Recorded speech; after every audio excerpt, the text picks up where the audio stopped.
world of chaos and disarray, brother and sister save the day. Yin Yang Yo! Yin Yang Yo! Yin Yang Yo! On today's episode, we will be looking over a show called Yin Yang Yo from the Disney Channel. A show that a lot of people probably only remember because of how catchy the theme song was. And a lot of people enjoyed the show back when it was on. And let's see what we can find in this show. I've done my research, and let's just jump into this review, and let's see what we got. Alright, this is going to be the Yin Yang Yo review. What nice things can I say about the show? Well, the colors are nice. Also, I enjoy the thick outlines they use for the characters. It's also a unique animation style with square blockish kind of edges, so that looks kind of cool as well. Alright, so I think it's time for us to talk about the plot of this show. A show about two rabbit twins named Yin and Yang that train under Master Yo, the grumpy old panda, who is a master of Wu Fu, and they must learn the secret art of Wu Fu from his special type of martial arts and magic training. Sounds like fun. Let's check it out. The world of chaos and disarray is brother and sister who save the day. Really? Yin Yang Yo was also created by some of the creators that created some of these shows. The Fairy Odd Parents, 16, Clone High, My Life as a Teenage Robot, Danny Phantom, and also Invader Zim. Also the same creators that made this show later went on to make the Wow Wow Wubsy show. There you go. Also head writer Steve Marmel, he took inspiration from various anime and anime-influenced shows such as Teen Titans and Fooly Cooly. It seems that brother and sister don't get along either. Hey, Yang! Smoke's brother was right. Her bow dress does look stupid. Yeah, well, her brother smells like the backside of a donkey. The voice acting in this is pretty nice for the main characters, and Master Yo, voiced by Martin Roach, he does a pretty nice job in this as well. For some of the side characters, it's kind of... If by magical being you mean my father who hates me, then yes. Yeah, I'm gonna need some proof. not that great. You're being sarcastic, right? Nah, I'm being pretty serious. But still doesn't take away and ruin the show too badly. Ying being voiced by Stephanie Morgenstern. Probably most known for her voice role in 4Kids Dub of Sailor Moon as Sailor Venus. Yang being voiced by Scott McCord. You might know him from doing the voices of Dan Kuso in Bakugan Battle Brawlers, Owen from Total Drama Island, or maybe Jake from Paw Patrol. Who the fuck watches Paw Patrol? And we also have, no, that's not Po from Kung Fu Panda. He doesn't come out until another 2 years, until 2008, and the show was made in 06, so. But here we have Master Yo, a badass panda from head to toe. But I can promise you, Po's a lot better fighter than this clown. Yeah, I can guarantee that.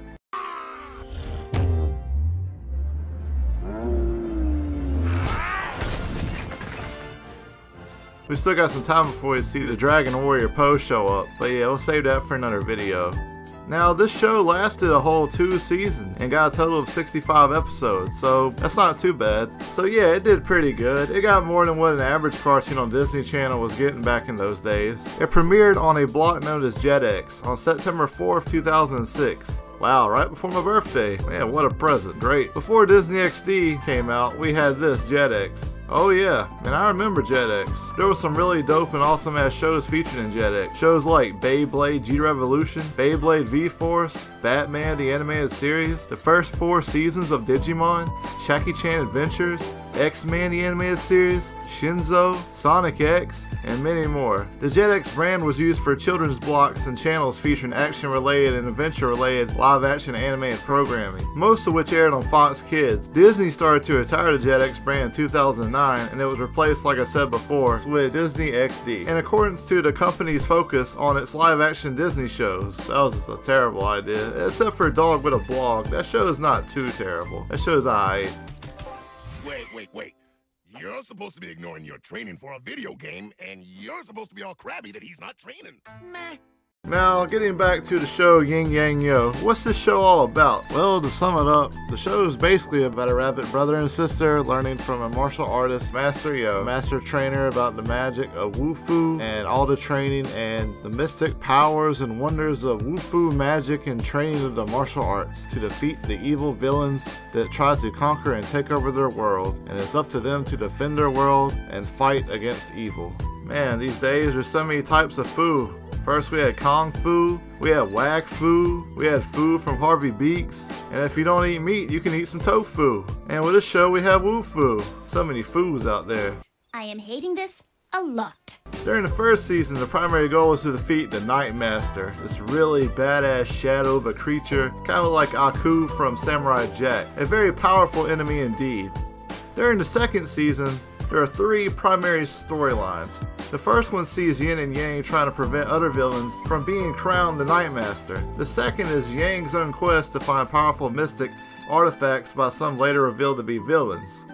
Now, there are 4 evil heads who he thinks that will be the master of Wufu. And the last part of the series deals with Yin and Yang against the original and reborn Nightmaster Erraticus, ultimately trying to build a Wufu army to fight against his army. Right after I lick off my delicious, delicious face.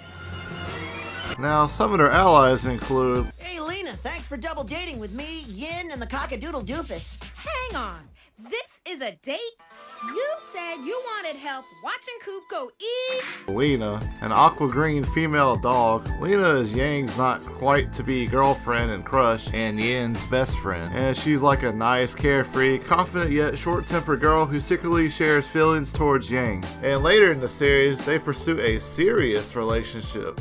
Ooh. So, what do you think, Yin? Also, we got Coop, a nerdy, shy chicken with a huge crush on Yin, and due to his resentment of Yin's rejection, he's caused him to become evil later on in the series. And he joins up with the Nightmaster, and he is turned evil. Later, he has the ability to transform into a shadow chicken form, which allows him to become more powerful and taint others around him with his darkness, like Yin and others in the town. So I guess it's a good thing he didn't see this version of Yin. Damn, I'm a sexy bitch. A sexy bitch. This cockadoodle-doo probably would have got really excited. What an interesting episode that would have been. I'm not going to go too much into the other allies. There's Roger Scallywog Jr., who is a beast that used to bully Yin and Yang, but now they're friends. Also, we got Dave, a magical talking tree stump who controls all elements of wood and plants. What power? We also have the Boogeyman, who is a disco-loving green monster that loves to dance and throw down. And we have Jubilex, a redneck hillbilly with a southern accent who has a pet armadillo named Fuzzy Thunder. Don't get more obscure than that. That's pretty interesting.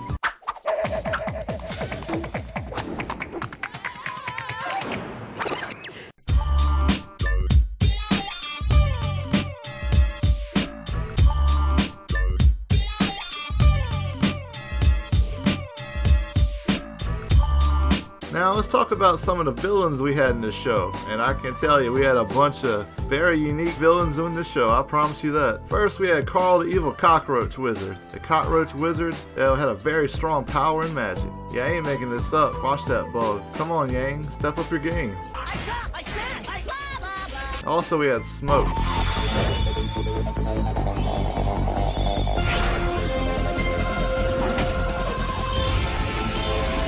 Some sort of Sailor Moon red hair ripoff anime sword fighting character. My sister Smoke! I see, you have taken a small rabbit champion! Yes, my brother Mirrors, I I shall have! find my own small rabbit champion, whom I will use to defeat you! Ha ha ha ha ha! I know Kung Fu! Also we have Smoke's rival brother Mirrors, another anime parody ripoff character who likes to start and stop his speaking at weird intervals to make himself seem more enthusiastic and more dramatic.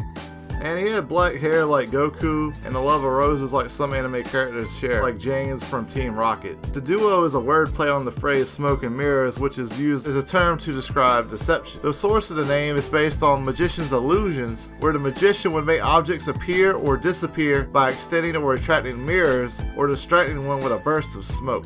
Also, he had Yuck. Yeah, that's right, yuck. And now that these two pinheads couldn't fight their way out of a paper bag, I suppose that means you have to train me to be the most powerful Woo-Foo Knight ever!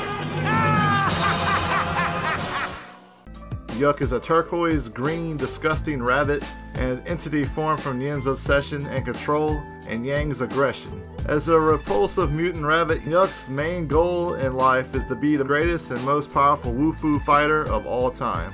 Evil wizard Saranoia?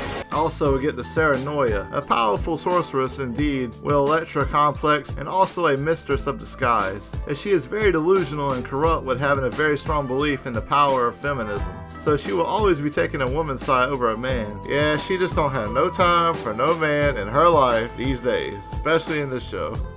And also we got Pond Scum, because yeah, the minion from Megamind needed some work, so hey, there you go. Now, Pond Scum, he's a street Swedish fish inside a robot suit, and he's always obsessed with bling bling and get anything that he wants as shiny as possible at all costs. We also got Zarnot, once Yang's favorite toy. Zarnot is an evil action figure brought to life by the Life Fairy, and later recruited by the Nightmaster. And due to his common failure, Zarnot was forced into a hatred toy box by the Nightmaster, and he was never let out until much later in the series. Also, we have these Chong Pao kittens. They are little furry and adorable kittens who closely resemble ripoffs from the Powerpuff Girls. And also, they are generally heartless, antagonistic ninjas and enemies of Yin and Yang and the Wufu warriors, and they usually tend to wear pink, purple, and green dresses. Also, we get to this guy. Do you really think these new troops will be able to help us defeat the rabbits and their new army? That dinky collection of misfits? They call that an army? Eradicus, a giant griffin-like creature with metal wings and sharp pitchforks for hands. Oh man, how terrifying. You gotta watch out for this guy. And lastly we have, oh here he is. Big Ben, this is the Rubber Chuck. Time to put the hammer down! Nah, I'm just kidding, but seriously, that looks like Bunsen from Bunsen is a Beast. You got something you want to say? Oh, Butch Hartman, you've been caught, my brother. We're talking about the Nightmaster. The Nightmaster, a dark overlord and an evil class all by himself. The Nightmaster is a very powerful and dangerous foe, who have responsible for the near extinction of Wufu by eliminating all of the Wufu Knights except for, you guessed it, that panda from the beginning, Master Yeahh. Nightmaster's appearance is similar to Aku from Samurai Jack, and also he has the fame of Hades from Hercules, so you can kind of see that similarities if you look at them. And yeah, basically they tend to fight a new villain from each episode to episode, and they must learn a lesson or two about what they learned and how to overcome the obstacles they must face and get stronger in their training of Wufu magic by each passing day to help with taking down the forces of evil from taking over the world. So, the show isn't super terrible, the art's nice, and the show had a lot of very creative writers on it. But it does have some bright spots, and I would possibly give it like a 5 out of 10, maybe a 6 out of 10. I'm feeling kind of nice today. It's watchable, just try not to expect a super ton, and you might like it. There were, like I said earlier, there was some talented writers behind this, and it's reasonable that they were able to make something pretty decent from this. Oh great, it's contagious. So it has its moments, but yeah, if you're looking for some brainless comedy and some entertaining fun moments, I gotta say check it out, see what you think. This has been the Yin Yang Yo review. Hey, if you like this show, let me know in the comments. The show's not too bad, but this is not my cup of tea. But I can see why people liked it, and I can also see why some people hated it. And just give it a chance, go check it out and see what you think. So until the next time, take care and see you later. Cory out. Peace.